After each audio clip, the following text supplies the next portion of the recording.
Ronda Rousey absolutely crashed out. She completely crashed out. She went absolutely insane, completely crashed out. She went scorched earth today at the press conference. Out of her mind, insane, mad. We're going to get into all that. Plus, we're going to get into what Francis Ngannou said about his past experience with the UFC. We're going to get into Nate Diaz talking about fuck you money. We're going to get into Ariel Helwani being a vibe killer. You know, we're going to get into what's actually going to happen with Gina Carano because fuck, dude, she's cooked. Okay. Um, Nate and Mike started to get into it briefly at the press conference. We're going to get into that. And Joe Rogan was attacked by an MMA reporter who is big mad.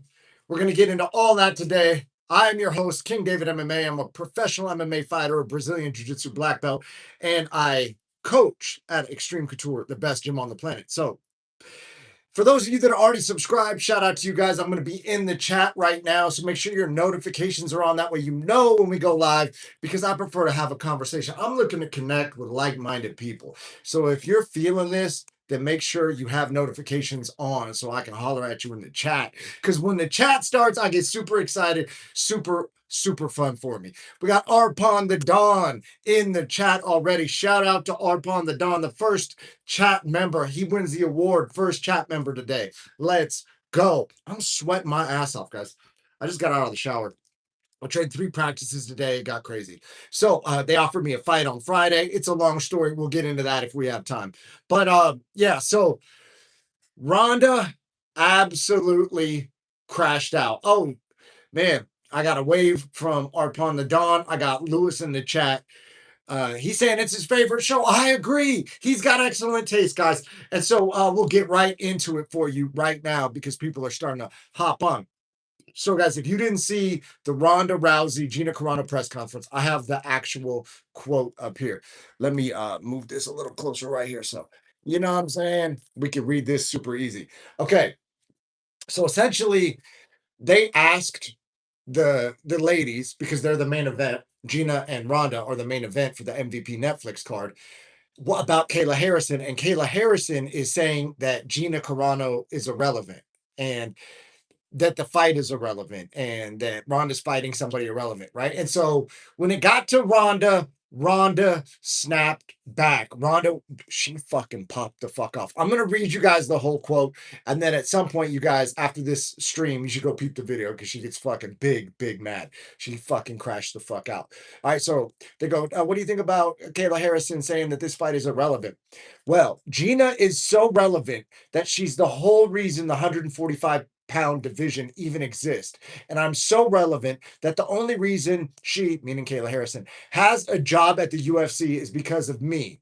Kayla is so irrelevant that she couldn't even keep the 145-pound division around. And honestly, she's just sour because no matter what she does or what she accomplishes, she can't change the fact that she has the charisma of a wet towel. And I will always, and she will always be under me and Gina's shadow. Okay, so she has the charisma of a wet towel, and she will always, Kayla, will be under Ronda and Gina's shadow. So the next time she, Kayla, wants to talk shit, she should look down at her feet and consider who paved the road she's walking on. Oh, wait, she can't look down at her feet because she's too busy holding on to a belt in a neck brace.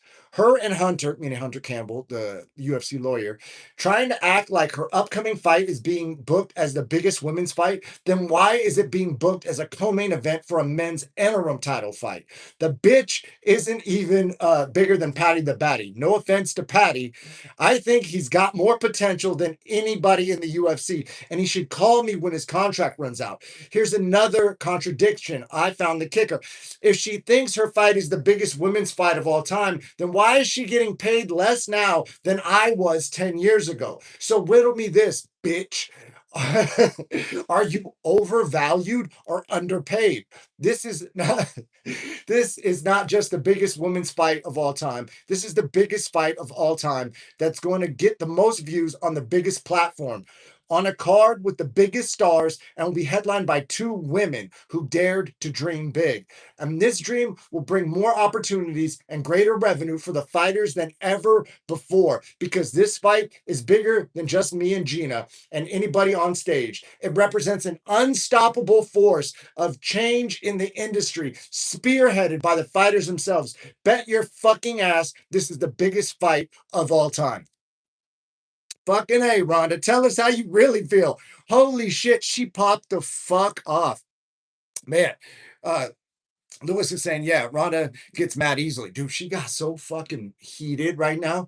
She popped off. She's making some good points because this will be the most viewed fight in history. So part of the quote that is not up here is she was saying that Kayla Harrison doesn't think big enough. And she is saying that rather than Kayla trying to be in the UFC and have the biggest women's fight in history, Ronda is having the absolute biggest fight in history, men or women. That's fucking wild. Because when you put it like that, Ronda's got a fucking point. Ronda was making more than Kayla. Ronda was fighting 10 years ago. Kayla's trying to have the biggest fight. She's a co-main event underneath an interim title. Ronda is main eventing the biggest fight that we've ever seen in MMA. Fuck, dude. And I think I'm a pro motherfucking wrestling fan, guys. Not as much of the new shit, but like, the Attitude Era and all that. That's a whole other subject for a whole other time. But I do cut pro wrestling promos after my fights, as you may know. And if you want to see those, go to King David MMA on Instagram. But she is now making it a battle of the fighters against the oppressive system of the UFC. So the fight has multiple layers of investment now, because one of the biggest things you can do in fight promotion and WWE is give the people a reason why and attach risk to it. What's being risked? What's on the line? What does this mean? And now Ronda has put her fucking stake in the ground. She went scorched earth on her rival, Kayla Harrison, who's in a rival promotion. And she's essentially saying, hey, it's us, the freedom fighters, versus you, the fucking slaves to the UFC. And that storyline is the crazier storyline than her versus Gina. That's the bigger storyline. That's the actual, because Ronda and Kayla are in contracts with obviously competing companies. So they're not going to fight, right? But what they can do is publicly beef, and then Ronda can bang her numbers on Kayla. Like, hey, bitch, you think you're the biggest star? Well, I did fucking 40 million views, bitch. And then that's her way of not being able to fight her, but beat her at something, because Kayla has beat her in terms of Olympic medals. So now we got a beef going on, not just Ronda and Gina, but now we got Ronda versus Kayla. We got MVP versus UFC. Things are fucking picking up, guys. And that was kind of the theme of the press conference, right? If you guys didn't see it, it was like, we're the free men, and you guys are still being oppressed. Everybody out there's being oppressed. The fighters are being underpaid. They didn't fight for their freedom. We took the risk. We fought for our freedom. We're paving the way, and all other fighters need to do the same. They're fucking galvanizing the troops, guys. So that was kind of crazy to see. I wasn't expecting that in the press conference. Let me take a sip of this 0-calorie caffeinated soda. I'm approaching 600 milligrams today. I've been slacking, guys. I've been slacking. I got to order more on Amazon. I've been busy. I did 3 practices today. They offered me a fight on Friday. Today is Wednesday. And they offered it to me last night at like 10 p.m. at night or something. And so I popped in. No, they offered it to me about 5 p.m. yesterday, because then I popped in and did practice to see how I felt. But the rounds weren't super intense because it was amateur practice. It wasn't pro practice. And then I went in today to see how I felt. So I did 3 practices back to back.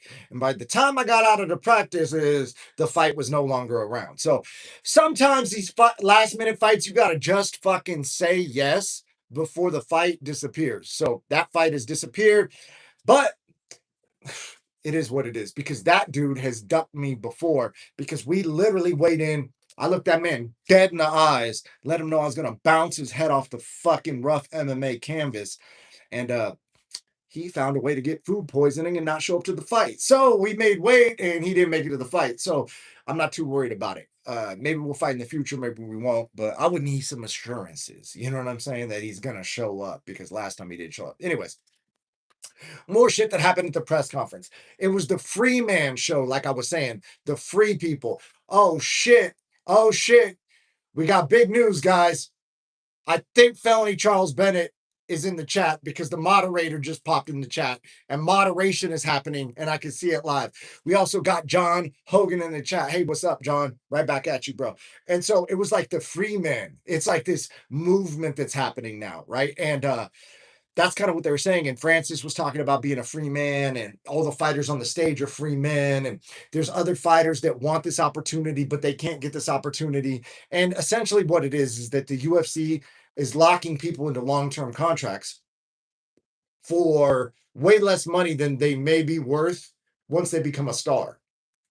UFC's contention is like, hey, you weren't a star. We made you a star. We want to make our money back. The fighter's contention is like, I'm a star, pay me, motherfucker, right? Like, what, dude, just pay me. I don't have a problem fighting here. I want to fight, just pay me. And some of them have fought their contracts out or been released, and now they're free men and they get to take these opportunities. And they're saying that that's the type of opportunity that everybody in the UFC wants, which is the same thing I've been hearing at Extreme Couture behind the scenes from the fighters that are signed and the managers who have signed fighters or fighters that have like contender opportunities. They'd rather go to MVP now. So MVP is like changing the fucking game. So after all that ranting, all that scorched earth, all that emotion and fire, and Ronda's going fucking nuts, and she's going straight at Kayla Harrison. You know what Ariel Helwani does? What he decides to do, guys, what this motherfucker decides to do, rather than keeping that momentum going, rather than getting everybody hyped up, he goes, "Hey, we've got some birthdays on the panel. Let's sing happy birthday to Nate Diaz and Gina Carano. I'm not going to talk about your ages. Let's sing happy birthday." And so it was like, happy birthday to, right? And then they went like, happy birthday to you, happy birthday to, blah, blah, blah, blah, like happy, like they sang the song, and now the energy went like this. And then Ariel's up there like, hey guys, you see what I did? I just changed it into a different energy. And which is like, that's cool that he shifted the energy. Good but like, why not run with that fucking power that Ronda was fucking emanating from her chest at Kayla Harrison? Like, let's double down on that, man. You got to know when the fucking snowball's going, add more snow to it, let it fucking turn into an avalanche and crush the competition. That's what I would like to see. But instead, Ariel Helwani got some people to sing happy birthday. Gina and Nate Diaz have the same birthday, apparently. They're birthday twins, guys. So as far as the actual fight itself, I'm more fascinated, more intrigued, more inspired by the Ronda versus Kayla beef, the Netflix versus Paramount, the MVP versus UFC, the Jake Paul versus Dana White beef. That's what I'm interested in more than Ronda versus Gina, actually. I think this is a very straightforward fight for Ronda. I think Gina is absolutely cooked. She is going to get smoked. I hope it's a great fight. I would love for them to come out and have this fucking crazy ass fucking just display of skill and be like, yo, man, those chicks, we thought it was a money grab, but they fucking held it down. That would be awesome. And I think that that's what they would both love as well. I think they both intend that. But I believe that Ronda is the far superior athlete. Last time I checked, Ronda was training with one of my former coaches, who's an absolute savage. And that motherfucker will get Ronda right. Okay, so Ronda might head kick Gina. Like hot take, guys. I know it's grappler versus striker. No, dude. People can learn things just like it's Jake Paul's a YouTuber. Dude, he can learn how to box the same way a boxer learned how to box. He can learn how to box. So I believe Ronda might piece Gina up on the feet.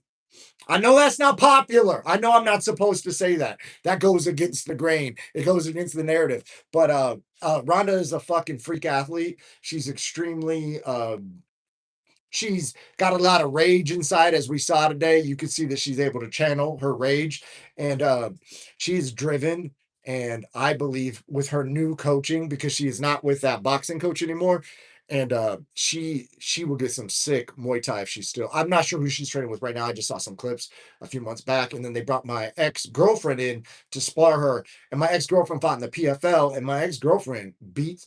My ex-girlfriend used to. I was running at a local gym, not Extreme Couture, before I was at Extreme Couture. I was running the like beginner and amateur MMA program. It's a very well-known gym. And I couldn't have her spar these dudes because she was beating the fuck out of the dudes and the dudes were quitting because they couldn't handle the fact that a chick was beating them up. It was a fucking problem. Even in pro practice, like she was sparring my boy Chris, and me and Chris joke about it, but she fucking socked him in the face and he was like, dude, he's like, I saw fucking stars. And I'm like, I gotta fight this chick. Like, if I don't fight her, she's gonna knock me out, and I'm not getting knocked out by a girl. He's like, dude, I know that's your student. He's like, but I had to fucking fight her, bro. She's not like a fucking normal chick, right? And so she went out. They brought her in to spar Ronda. And she says Ronda's fucking excellent. And keep in mind, I've seen this girl, my ex, make professional women's champions quit on the mat, like get up and walk off the mat. I'm talking like UFC caliber world champion chicks. Okay. And she says Ronda's excellent.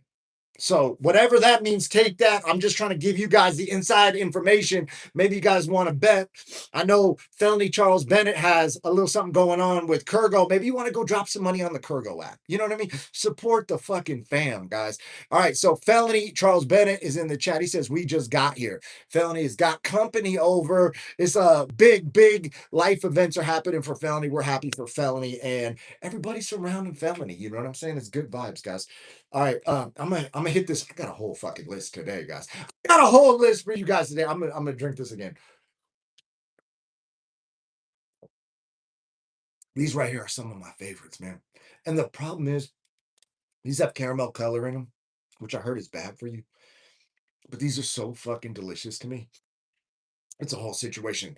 John Hogan says, "What's up, Felony?" All right, and then Nate Diaz gave the game away, guys. He gave the whole fucking game away, and it's funny because this is an issue that I've had in my life. I'll be out. And as you can see, I can be a bit boisterous. I can be a bit animated. I can say things that go against the grain and be controversial. And maybe I'm just feeling myself because of my God given jawline. And maybe I just feel like I'm, chosen in some ways, right? So I go out and I act however I want to act. And then I've got friends that apologize for me. Oh, he didn't mean that. Oh, he didn't mean that. So I saw that happen to Nate today. So Nate starts popping off. They're like, hey, Nate, do you feel like a leader? Because you were kind of one of the first people to like have objections with the way you were being handled in the UFC, and you popped out. And he's like, essentially, Nate said that he's not a leader because he's given them the game plan and they're not implementing it. And then Ronda, no, you are a leader. See, Nate, you are a leader. We're all leaders. And then it's like, we're not all leaders, guys. Leaders are leaders. If Nate feels that he's a leader and these followers can't even grasp what he's saying, then he's like, I'm moving on without you. And that's essentially what he said at the press conference. He's like, I try to give them the game plan and I got to keep it moving because they're not paying it. They're not taking the fucking ball and running with it. And then because they kept talking to him about it, he doubled down and he's like, yeah, man, I kept saying fuck you and I kept getting paid more. Every time I said fuck you, I got more money. I got a better contract. And then they're like, oh, Nate, Nate's being zany. Like, you know what I'm saying? They're trying to dismiss what he's saying. And then they ask him something again. He's like, he's like, I've said too much because every time he's like, you know how many times I said, fuck you and I got paid more? Right. And so he's giving the game away. And now is anybody going to take it? Are any UFC fighters going to take the free game Nate gave away? He's literally saying he said too much. That's a hint that that's the fucking method he used to turn himself into a fucking ultra mega superstar. Are they going to do anything with it? But here's the thing, man. I'm not saying you got to be Christian. You can believe whatever you want. A lot of different religions have this in a different way. I'm going to give you a little gem from the Bible. It says, "Don't cast your pearls before swine." So maybe that's how Nate's feeling. That he's giving the game away, right? You can lead a horse to water, but you can't make it drink. And so I thought that was like, dang, bro, if people pay attention, Conor McGregor used to do this all the time.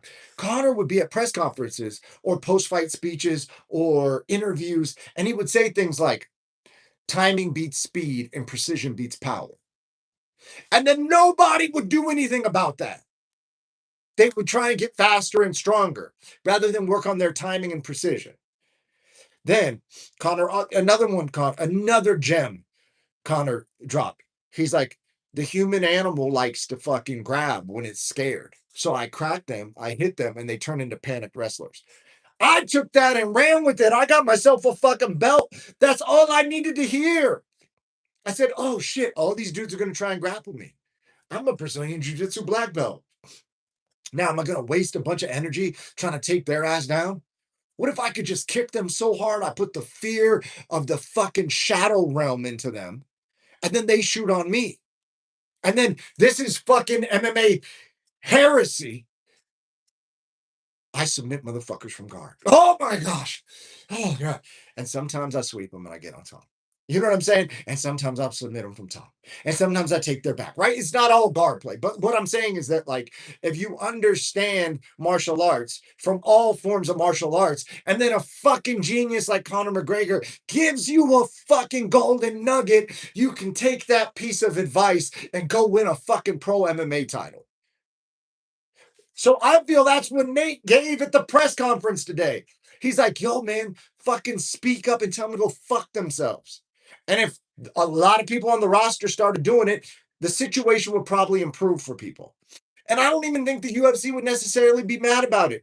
They're doing what's best for the company. Hey guys, you guys don't want to speak up. You guys don't want to fucking strike. You guys don't want to fucking stand your ground and get more money. Well, we're not going to just fucking give it to you. We're not a fucking charity. But if you guys press us, we have a fucking buffer of about 30% more we could pay. But we're just not going to do that unless you guys make us. Nate tried to make him. Nate got a Conor fight. Nate turned into a superstar. Nate gets big checks. Nate's got a Netflix deal.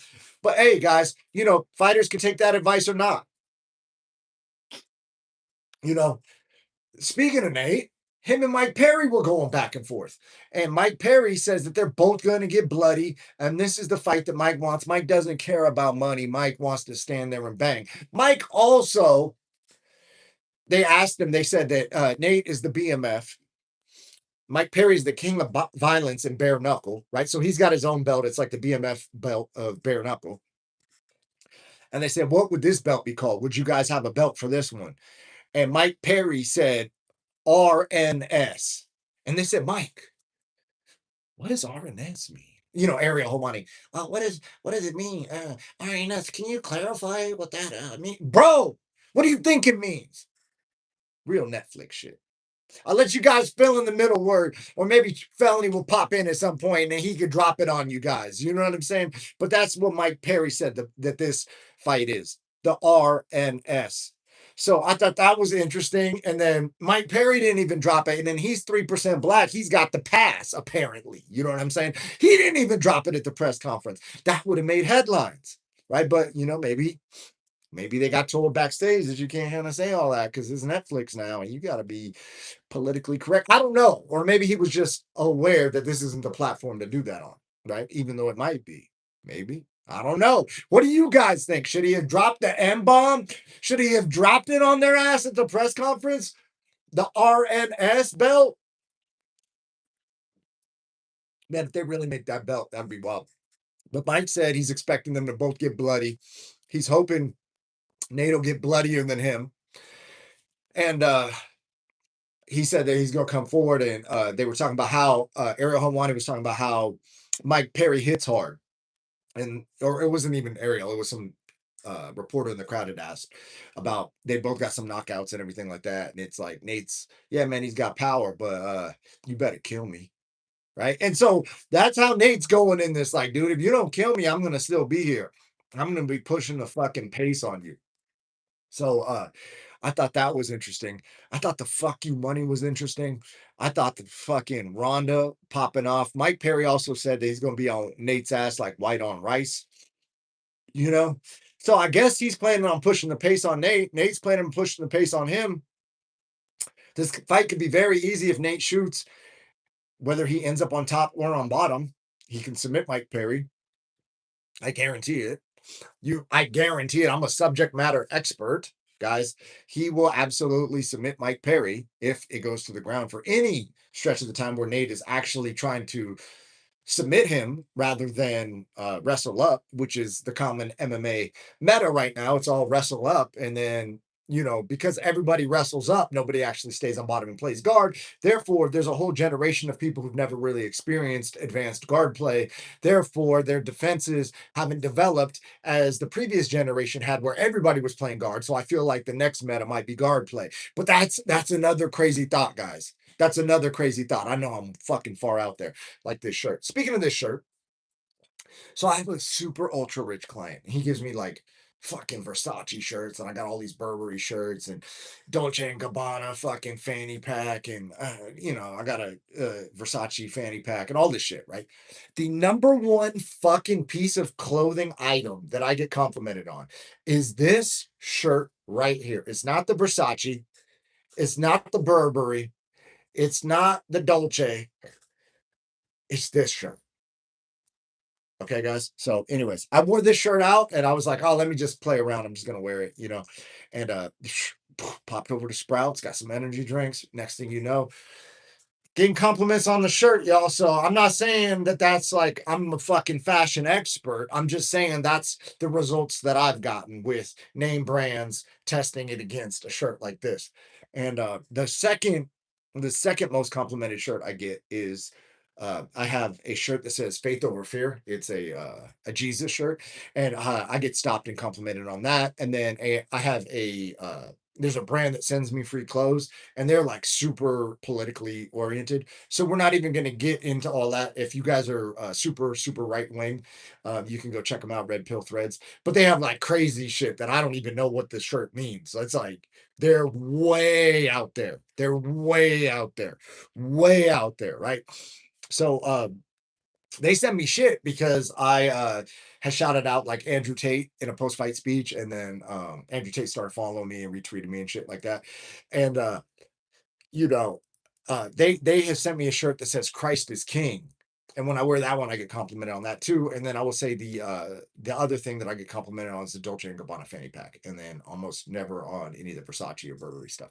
So, anyways, that's just a little fashion fucking segment for the show, guys. We do it all here. We're multifaceted. We're multi-talented. No telling what we might do. So if you guys have subscribed, then you already know the show can go anywhere, right? I've been watching these UFO documentaries and shit. Speaking of UFO documentaries, I started to rewatch UFO stuff because I watched the Bob Lazar interview on Joe Rogan because Bob Lazar is promoting I guess it's on Amazon. It's kind of like a documentary, and I believe it's called S4, Bob Lazar. And Joe Rogan got fucking attacked today, guys. And I'm not sure if this clip was from today. I'm pretty sure it was today, though. But Joe Rogan had said something to the effect about people who are still, and we're not going to get all political because I think it's all, me and Clav have come to the same conclusion that politics is jester. And we can debate about that if you guys want. I'm open to debate, but I'm like, dude, it's kind of jester. You know what I'm saying? I got shit to focus on in my life, on my day to day. And Joe Rogan had said that the people who are still um, on board with Trump, I guess, are mega dorks. And now Luke Thomas, MMA reporter, who's got a political channel of his own, and he's like an ultra liberal dude. He's now banging on Joe Rogan. He's like, that's your base. And he doesn't even understand that the quote unquote right is like a bunch of independents that just vote whoever's going to do the thing that they want, which is like no war, freedom of speech, maybe don't mandate people to get injections, leave the kids alone, crazy shit like that. A fucking border, maybe, right? Shit that Hillary Clinton was into in 2008 or whatever. And that's why I don't even like politics is gesture. This chick was into this in 2008, and now she's on some other shit. Now it's like, dude, everybody's just playing fucking musical chairs, right? But that's not here and there. Luke Thomas is now banging on Joe Rogan saying that's his base. And then he went on like a rant. He went on a fucking political rant about how you got tricked by the right wing and they did it to you and you got a blah, blah, blah, blah, blah. And the craziest part is all like the talking points, because I saw this on my boy Jesse on Fire. So if you guys know Jesse on Fire, he used to do MMA content and now he pretty much only does politics. But, and he and I disagree on a lot of shit in terms of politics and whatever, right?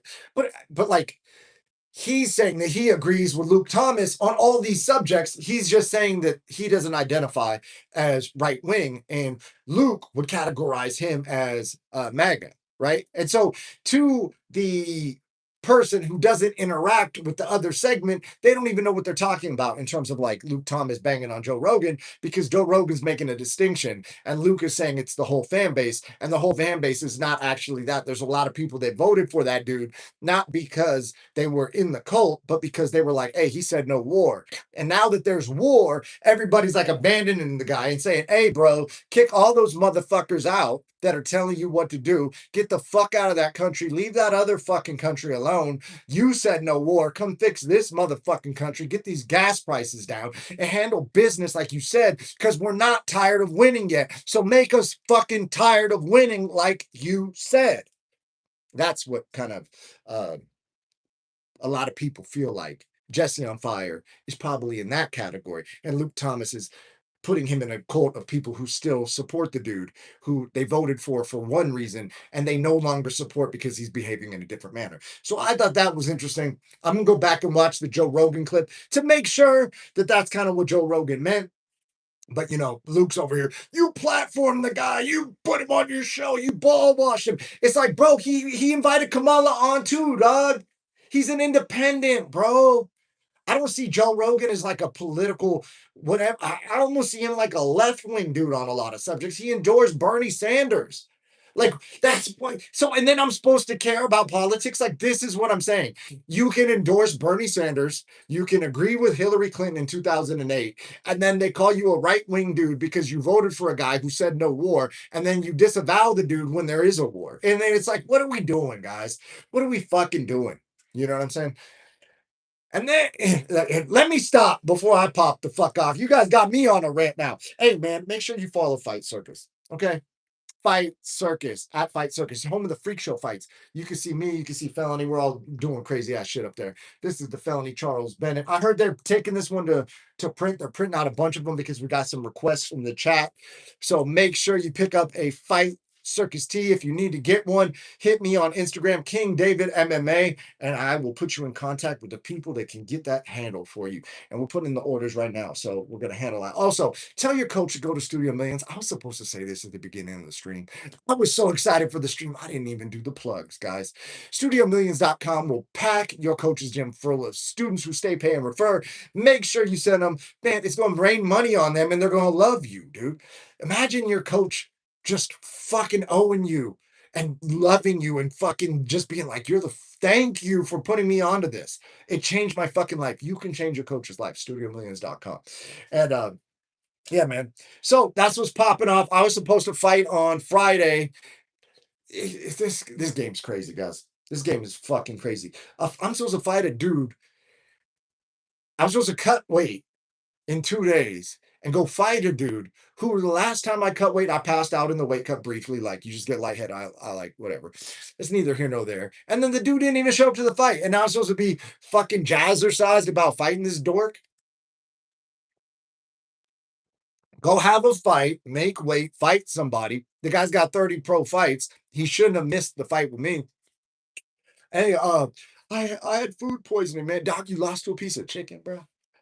You lost to a piece of chicken. I showed up to that fucking fight with a cracked rib and my fucking eyebrow glued shut, bro. Think I'm fucking playing with you, dog? Piece of chicken.